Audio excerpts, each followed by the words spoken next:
बिस्मिल्लाहिर्रहमानिर्रहीम अस्सलामुअलैकुम। तो जी आज मैं आप लोग के साथ बिल्कुल न्यू स्टाइल के चटपटे और मज़ेदार से गार्लिक बटर फ्राइज़ की रेसिपी करने वाली हूँ शेयर। तो उसके लिए मैंने सबसे पहले यहाँ पर ले लिए आलू। बहुत ही स्मॉल साइज़ेस में मैंने यहाँ पर आलू ले लिए हैं। इनकेस आपके पास बड़े साइज़ेस में आलू मौजूद हैं तो आपका जैसा दिल करे जो सा भी शेप आपको पसंद हो उस शेप में आप इसको कट कर सकते हैं। क्योंकि क्या है ना, मैं इनको पूरा का पूरा ऐसे ही कट करके छील कर फ्राई करने वाली हूँ। अगर आप बड़े साइज़ में आलू ले लेंगे ना तो फ्राई होने में बहुत ज़्यादा टाइम लेंगे, अंदर से कच्चे रहने के भी चांसेस हो सकते हैं और बहुत ज़्यादा स्पेस भी लेंगे वो फ्राई होने में। ठीक, तो यहाँ पर जो बहुत ही ज़बरदस्त से सीज़न में आलू आते हैं ना, विंटर सीज़न में ख़ास आते हैं, वो वाले आलू मैंने यहाँ पर ले लिए हैं और बहुत अच्छा सा इनका डिफरेंट सा फ्लेवर होता है। और सबसे अच्छी बात मुझे बेस्ट पार्ट इसका ये लगता है कि बहुत ईज़िली इसकी स्किन जो है वो पील ऑफ आप कर सकते हैं। यहाँ पर देख रहे हैं आप, बस मैं हल्का सा छुरी लगा रही हूँ और इसकी स्किन निकलती चली आ रही है। तो बस ये वाले मैंने सीज़न वाले आलू यहाँ पर लिए हैं। बहुत ही डिफरेंट सा इनका मज़ेदार सा फ्लेवर होता है और इस तरीके से आप बनाएंगे ना तो चार चाँद लग जाएंगे। बस अच्छे से सारे के सारे आलू यहाँ पर मैंने छील कर रख लिए हैं। 2 से 3 बार आपने इनको खुले पानी से वॉश कर लेना है ताकि जितनी भी एक्स्ट्रा डर्ट वगैरह वो निकल कर हो जाए बाहर। ठीक, बस यहाँ पर देखिए मैंने आलू धोकर रख लिए। अब जल्दी से इनको फ्राइंग की तरफ लेकर चलते हैं टाइम को वेस्ट किए हुए बगैर। तो यहाँ पर देखिए आपने मीडियम टू लो फ्लेम पर 5 से 6 मिनट तक इसको फ्राई करना है ताकि अंदर से बिल्कुल भी कच्चे ना रहें। इनकेस आप नहीं चाहते कि मैं 5-6 मिनट तक खड़ी रहूँ तो आपने क्या करना है, 3 मिनट के लिए आप इसको बॉयल कर सकते हैं और 1 मिनट के लिए आप इसको हाई फ्लेम पर कर लीजिएगा फ्राई।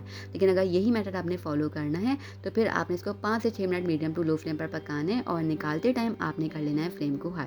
जब भी आप फ्राइज़ वगैरह बनाएं आप यही किया कीजिए कि फ्लेम को हाई तब कर लिया कीजिए जब आप इसको निकाल रहे हो। तो इससे क्या होता है, ऑयल जो है बिल्कुल भी नहीं एब्जॉर्ब करते ये। ठीक, अब जल्दी से इनको हम बनाना शुरू करते हैं। तो पैन के अंदर शामिल किया 1 खाने का चम्मच भर के ऑयल, साथ ही साथ शामिल कर दूंगी 1 खाने का चम्मच भर के इसके अंदर बटर। यहाँ पर मेरे पास सॉल्टेड बटर है वो मैंने ऐड कर दिया है।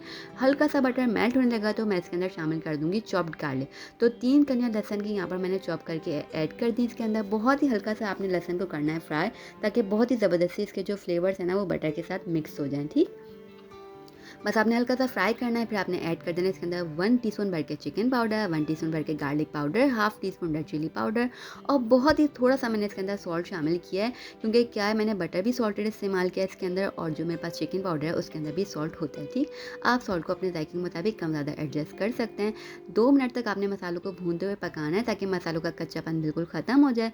फिर उसके बाद आपने इसके अंदर शामिल कर देना है आलू जो आपने फ्राई करके रखे हुए थे और इसको भी ना आपने 2 से 3 मिनट तक अच्छे से मिक्स करते हुए पकाना है। अदरवाइज़ क्या होगा, ऊपर से तो ये मसाले में कोट हो जाएंगे, अंदर से ये फीके रहेंगे। इसलिए आपने इसको लाजमी अच्छे से मिक्स करते हुए पकाना है।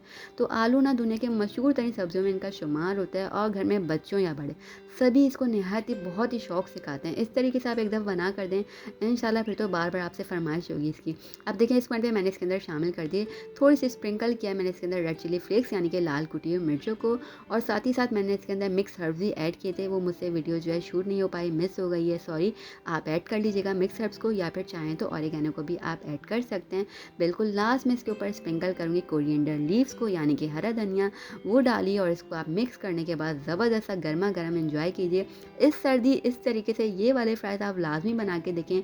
मुझे पूरी उम्मीद है कि आपकी पूरी की पूरी फैमिली को ये बहुत ज़्यादा अच्छी लगने वाली है। और आलू के अंदर ना बहुत ज़्यादा फ़ायदा होता है। ये सब्ज़ी हम बहुत ही लाइटली लेते हैं, पकाते हैं हम इसको बहुत ज़्यादा डिफरेंट डिफरेंट स्टाइल में, खाना खाते भी बहुत शौक से हैं, पर ये बहुत ज़्यादा फ़ायदे रखती है। अभी मैं आपको इसको खाकर दिखाती हूँ, अंदर से बिल्कुल भी कच्ची नहीं रहेगी। इस तरीके से लाज़मी बनाइएगा। और जिनको नींद का मसला होता है ना, आलू के अंदर ऐसा प्रोटीन पाया जाता है जिससे नींद का मसला भी हल हो जाता है। यहाँ पर देखें कट कर रही हूँ मैं ज़रा और ये देखें ज़बरदस्त सा ये बिल्कुल अच्छे से गल चुका है अंदर से। और आलू के अंदर ना आयरन होता है, जिंक होता है, मैग्नीशियम होता है, फॉस्फोरस होता है। बस इसको खाएं, एंजॉय कीजिए और मुझे अपना फीडबैक लाजमी शेयर कीजिएगा। अच्छी लगे रेसिपी तो चैनल को सब्सक्राइब कर दीजिएगा। हम फिर मिलेंगे, तब तक अपना ख्याल रखिएगा। अल्लाह हाफ़िज़।